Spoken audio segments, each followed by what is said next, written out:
एमती गोटे लोक आपण सामने बर्तमान आने चाहिए तांकर फास्ट मासर चेक आ लास्ट मासर चेक मतलब आरंभ कला बेले केते आउ एबे रिसेंट केते चेक पाई सी बुझा तो संबित सर आपण कहतु आपण जो प्रथम पेलुअर जॉइन कले आपण प्रथम मासर चेक केते टंकार पाई 221 टଙ୍କା। Thank you thank you thank you 221 टंकार चेक नॉट बैड ठीक अच्छे तो 2 वर्ष पर आपण ए रिसेंट मासरे आपनकर चेक रो वैल्यू केते टंका समस्त जणै दियंतु 21 लक्ष लक्ष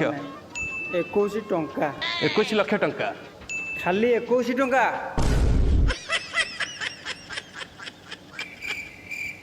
अरे बेपार होनी क्या हो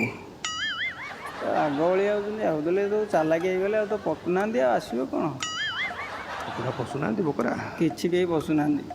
मिछ कह न हो बेपार न हो नेटवर्क मार्केटिंग माने मिछ बुझ